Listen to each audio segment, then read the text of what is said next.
15 আগষ্ট তাৰিখৰ দিনা মই শিৱসাগৰ ডিচি অফিচৰ কাৰ্যালয়ত শিৱসাগৰৰ MLA হিচাপে মই শিৱসাগৰ উপায়ুক্তৰ কাৰ্যালয়ৰ সন্মুখত অনশনৰ কাৰ্যসূচী আৰম্ভ কৰিম।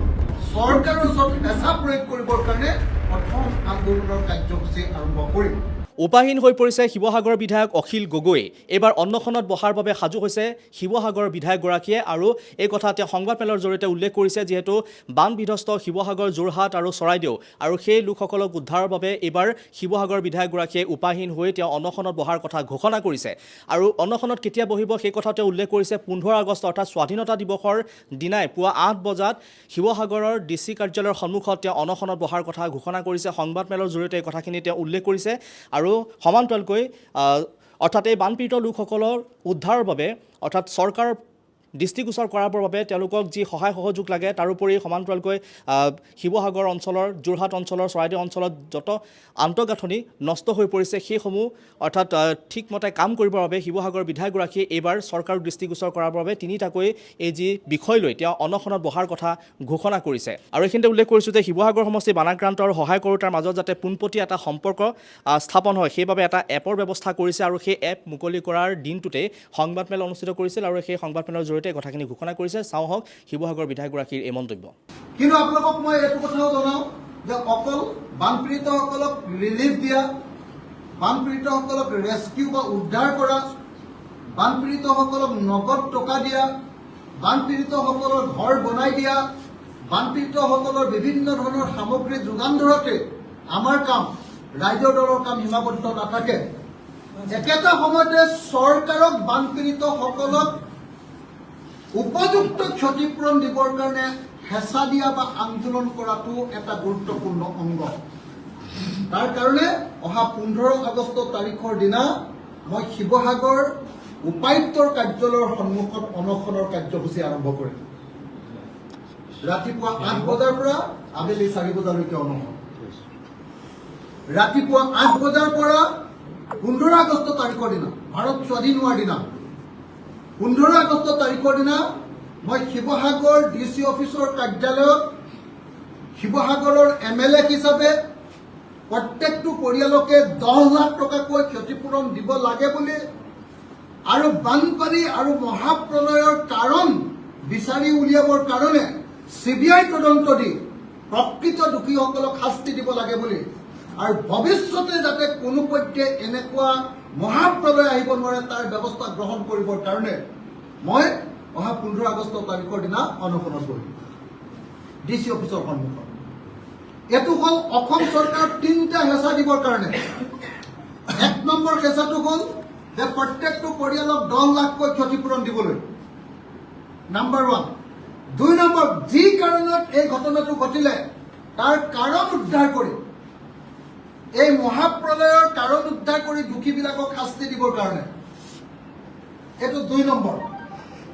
আৰু 3 নম্বৰ, এই মহাপ্ৰলয়ে আমাৰ গোটেই শিৱসাগৰ সমষ্টিটো আৰু 3খন জিলাৰ যিমান ইনফ্ৰাষ্ট্ৰাকচাৰ ধ্বংস কৰিলে, ৰাস্তা ভাঙি দিলে, যিমান ইনফ্ৰাষ্ট্ৰাকচাৰ, ৰাজহুৱা ইনফ্ৰাষ্ট্ৰাকচাৰ, নামঘৰ, মন্দিৰ, মছজিদ, গীৰ্জা, তাৰপাছত কি কয় স্কুল ঘৰ, কলেজ, তাৰপিছত নামঘৰ আৰু ৰাস্তা আৰু লগত দলং, কেঁচা ৰাস্তা, পকা ৰাস্তা, দলং, এই ইনফ্ৰাষ্ট্ৰাকচাৰ বা আন্তঃগাঁথনি ভাঙি দিলে। এইটো অতি সোনকালে কাম আৰম্ভ কৰিবৰ কাৰণে আৰু মানুহবিলাকক বচাবৰ কাৰণে দাবী উত্থাপন কৰি এই অনশনৰ কাৰ্যসূচী আৰম্ভ কৰিম। মই আকৌ ক'লো, অহা 15 আগষ্ট তাৰিখৰ পুৱা 8 বজাত মই অখিল গগৈ শিৱসাগৰ সমষ্টিৰ বিধায়ক হিচাপে শিৱসাগৰ জিলাৰ উপায়ুক্তৰ কাৰ্যালয়ৰ সন্মুখত অনশনৰ কাৰ্যসূচী আৰম্ভ কৰিম। এই অনশনৰ কাৰ্যসূচী হ'ব 3টা কাৰণত। 1, প্ৰত্যেকটো পৰিয়ালক 10 লাখ টকাকৈ ক্ষতিপূৰণ দিয়া, প্ৰলয় পীড়িত প্ৰত্যেকটো পৰিয়ালক 10 লাখ টকাকৈ ক্ষতিপূৰণ দিয়া। 2, এই প্ৰলয় কিয় আহিলে তাৰ প্ৰকৃত কাৰণ উদ্ভাৱন কৰি দোষীসকলক কঠোৰতম শাস্তি দিয়া, যাতে ভৱিষ্যতে এই ঘটনা আৰু কেতিয়াও নঘটে তাৰ ব্যৱস্থা কৰা। আৰু তিনিৰ সমূহ ৰাজহুৱা যিমান আন্তঃগাঁথনি ভাগি গ'ল, ৰাস্তা পদূলি, নামঘৰ, স্কুল যিমানবিলাক ভাগি গ'ল, অংগনবাদী কেন্দ্ৰৰ পৰা ক্লাবটোলৈকে যিমান ৰাজহুৱা প্ৰতিষ্ঠান ভাগি ছিগি গ'ল, সেইবিলাক পুনৰ নিৰ্মাণ কৰিবৰ কাৰণে চৰকাৰৰ ওচৰত হেঁচা প্ৰয়োগ কৰিবৰ কাৰণে প্ৰথম আন্দোলনৰ কাৰ্যসূচী আৰম্ভ কৰিম। একেটা সময়তে আকৌ দুটা কাম অব্যাহত ৰাখিম পেৰেলেলি। কি কাম? এটা হ'ল যে ডাইৰেক্ট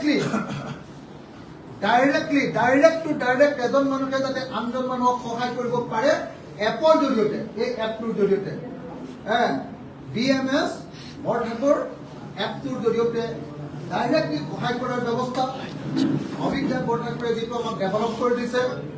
আপোনালোকৰ সন্মুখত অভিজ্ঞান বৰঠাকুৰ আমাৰ সন্মুখত ৰৈ আছে। এটা নমস্কাৰ দিবলৈ মই অনুৰোধ জনাইছো অসমবাসী ৰাইজক। তেখেতে এটা নমস্কাৰ দিছে যে অভিজ্ঞান বৰঠাকুৰে আমাক এইটো গোটেইটো ডেভেলপ কৰি দিছে। আমি ইয়াৰ কাৰণে 1 টকাও খৰচ কৰিবলগীয়া হোৱা নাই। সমস্ত খৰচ বহন কৰিছে অভিজ্ঞান বৰঠাকুৰে।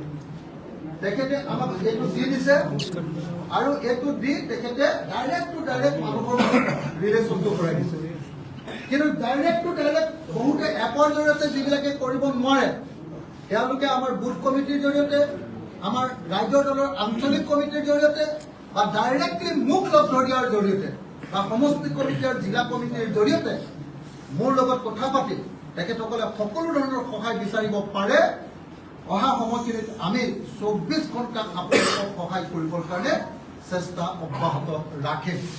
আৰু তাৰোপৰি আৰু এটা কথা জনাব বিচাৰিছোঁ যে পশুপালন বিভাগৰ মন্ত্ৰী অৰ্থাৎ অসম চৰকাৰৰ পশুপালন বিভাগৰ মন্ত্ৰী মঙলদৈ সমষ্টিৰ সাংসদ নীলিমা দেৱীৰ ভূমিকাক লৈও যথেষ্ট ক্ষোভিত হৈ পৰিছে শিৱসাগৰ বিধায়ক অখিল গগৈ। যিহেতু পলায়নকাৰী বানে যথেষ্ট ক্ষতিসাধন কৰিছে, তাৰ লগতে বহু লোকৰ পশুধনৰ মৃত্যু হৈছে, কিন্তু বহু পশুধন এতিয়াও জীয়াই আছে। সেই পশুধনৰ খাদ্য ব্যৱস্থাকে ধৰি বা অৰ্থাৎ তেওঁলোকৰ যেনেধৰণৰ ব্যৱস্থা ল'ব লাগিছিলে সেই পশুপালনৰ চিকিৎসাৰ ক্ষেত্ৰতে হওক, সেই ক্ষেত্ৰত কিন্তু অসম চৰকাৰৰ যিগৰাকী মন্ত্ৰী পশুপালন বিভাগৰ মন্ত্ৰী নীলিমা দেৱী, তেওঁ নীলিমা দেৱীৰ ভূমিকাক লৈ এই কথাখিনি মন্তব্য কৰিছে, ক্ষোভিত হৈ পৰিছে। তাৰোপৰি শীঘ্ৰেই নীলিমা দেৱীক বৰ্খাস্ত কৰিব লাগে বুলিও তেওঁ দাবী তুলিছে। চাওঁ হওক নীলিমা দেৱীৰ সন্দৰ্ভত কি কৈছে অখিল গগৈ। মানুহ যিমান মৰিছে, আমাৰ গোটেই বানপানীটোত 100জন মানুহ মৰিছে গোটেই 3খন জিলাত। গৰু অতি কমেওতো মৰিছে, গৰু অতি কমেও যদি মৰিছে অন্ততঃ 10,000 গৰু মৰিছে। অকল নেপালী খেতিত গৰু মৰিছে 3,000। য'ত 10,000 গৰু বা মহ মৰিছে, ছাগলী মৰিছে, মুৰ্গী মৰিছে, হাঁহ মৰিছে, তাত পশুপালন মন্ত্ৰীগৰাকীয়ে 24 ঘণ্টা এই 3খন জিলাত উপস্থিত থাকি তেওঁলোকক উদ্ধাৰ আৰু তেওঁলোকৰ কাৰণে খাদ্যৰ ব্যৱস্থা গ্ৰহণ কৰাটো প্ৰয়োজন আছিলে। নীলিমা দেৱীৰ মই নটো ইমান দিন ধৰি দেখিবলৈ নাপালো। মন্ত্ৰী নীলিমা দেৱীৰ নটো 24 ঘণ্টা মই শিৱসাগৰত আছো, কোনোবা দিন চৰাইদেউ জিলাত গৈছো, কোনোবা দিন যোৰহাট জিলাত গৈছো, কোনোবা দিন শিৱসাগৰ ডিষ্ট্ৰিক্টত। 24 ঘণ্টাই মই বহি আছো এই জিলাৰ ভিতৰত, কিন্তু একদিনো নীলিমা দেৱীৰ টিকনি এডালো মই দেখিবলৈ নাপাওঁ। মন্ত্ৰী তেওঁ মনে মনে আজি যদি নাজিৰা সমষ্টি ভ্ৰমণ কৰিছে, নাজিৰাও নহয় ডিমৌ সমষ্টি, তেওঁ যদি মনে মনে ডিমৌ সমষ্টি ভ্ৰমণ কৰিছে আৰু ভ্ৰমণ কৰাৰ সময়ত যদি আমাৰ সাংবাদিকসকলকো সাক্ষাৎ নকৰো বুলি কৈছে, তেতিয়াহ'লে মই ভাবো যে তেওঁ তৎকালীনভাৱে পশুপালন বিভাগৰ মন্ত্ৰী পদৰ পৰা পদত্যাগ কৰা উচিত। আৰু অসমৰ মুখ্যমন্ত্ৰীয়ে তেওঁ যদি পদত্যাগ নকৰে তেওঁ বৰ্খাস্ত কৰা দৰকাৰ। নীলিমা শৰ্মা নামৰ মন্ত্ৰীগৰাকীক আজিৰ ভিতৰতে 24 ঘণ্টাৰ ভিতৰত মই বৰ্খাস্ত কৰিবৰ কাৰণে অসমৰ মুখ্যমন্ত্ৰীক আহ্বান জনাইছো। আৰু এইখিনিতে আৰু এটা তথ্য দিব বিচাৰিছোঁ, মিছন আশ্ৰয় অৰ্থাৎ তেওঁলোকে এক পদক্ষেপ গ্ৰহণ কৰিছে। শিৱসাগৰ সমষ্টিবাসীৰ স্বাৰ্থত মিছন আশ্ৰয় এক পদক্ষেপ গ্ৰহণ কৰাৰ কথা ইতিমধ্যে তেওঁলোকে উল্লেখ কৰিছে। তেওঁলোকে কৈছে যে 25,000 টকাকৈ খৰচ কৰি প্ৰলয় বিধ্বস্ত 1,000টাকৈ কেঁচা ঘৰ নিৰ্মাণ কৰিব। তাৰোপৰি তেওঁলোকে 3 লাখ টকাকৈ খৰচ কৰি 100টাকৈ পকী ঘৰ নিৰ্মাণ কৰাৰ কথাও তেওঁলোকে উল্লেখ কৰিছে। আৰু এই পদক্ষেপ তেওঁলোকে হাতত লৈছে। আৰু এই ক্ষেত্ৰত অখিল গগৈয়ে তেওঁৰ অৰ্থাৎ নিজেই সামাজিক মাধ্যমত এই কথাখিনি উল্লেখ কৰা পৰিলক্ষিত হৈছে। গতিকে শেহতীয়াকৈ যি অখিল গগৈৰ এই অৰ্থাৎ অনশনত বহাৰ যি এক সিদ্ধান্ত, অনশনত বহাৰ যি কথাই ঘোষণা কৰিছে, সেই সন্দৰ্ভত আৰু পশুপালন বিভাগৰ মন্ত্ৰী নীলিমা দেৱীৰ এই ভূমিকাক লৈ আপুনি কি মন্তব্য প্ৰকাশ কৰিব আমাৰ কমেণ্ট ছেকশ্যনত জনাওক আৰু চাই থাকিব India today north east Assam. ধন্যবাদ।